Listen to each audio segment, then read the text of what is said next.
Hi friends, இன்னைக்கு நம்ம டிஃப்ரெண்டான பாம்பே சட்னி எப்படி செய்யறதுன்னு பார்க்கலாம். இப்போ பாம்பே சட்னிக்கு தேவையான பொருள் என்னென்னு பார்க்கலாம். வாங்க வீடியோக்குள்ள போகலாம்.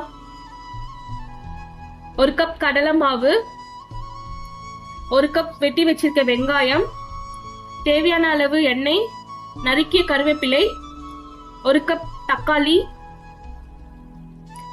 தேவையான அளவு உப்பு,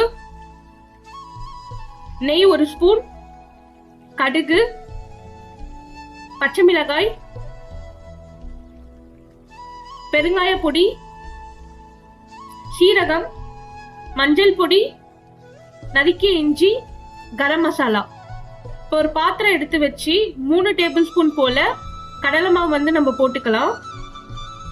கடலை மாவு போட்டுட்டு தேவையான அளவு உப்பு நம்ம ஆட் பண்ணிக்கலாம். கூடவே ஒரு 1/2 ஸ்பூன் போல பெருங்காய பொடி போட்டுக்கலாம்.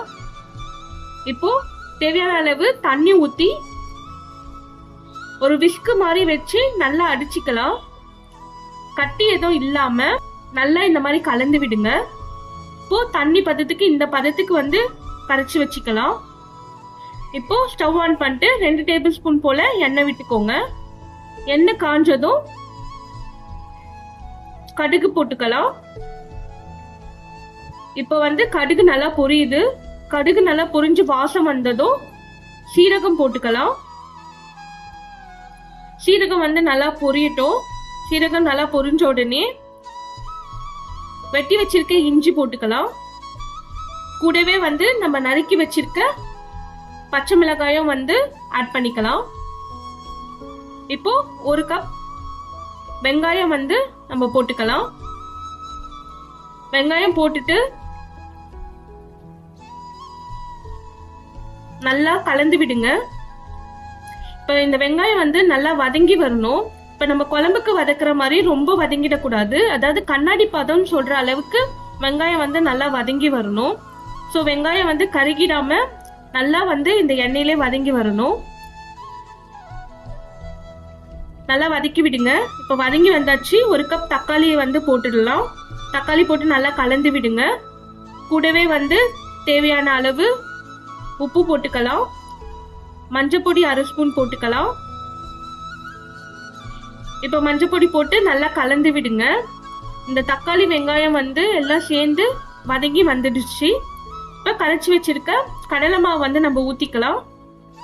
ஊத்திட்டு நல்லா கலந்து விடுங்க. அந்த தக்காளி வெங்காயம் எல்லாமே சேர்த்து கடலை மாவோட சேர்ந்து நல்லா கலந்து வரணும். இப்ப நல்லா கொதி வந்துச்சு. தேவையான அளவு பெருங்காய பொடி போட்டிருக்கோம். கரம் மசாலா போட்டுக்கலாம்.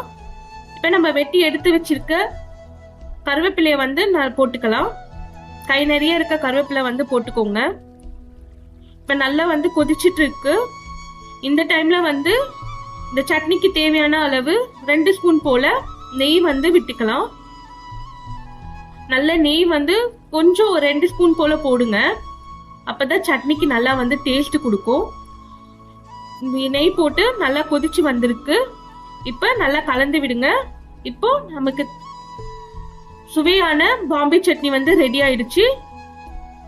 இது இட்லி, தோசை, இடியாப்பம் இது எல்லாத்துக்கும் ஏத்த நல்ல சைட் டிஷ்ஷா இருக்கும்.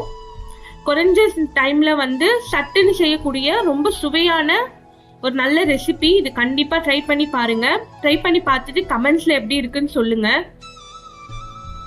இப்ப நமக்கு சுவையான பாம்பே சட்னி ரெடி. மீண்டும் ஒரு நல்ல வீடியோல சந்திப்போம்.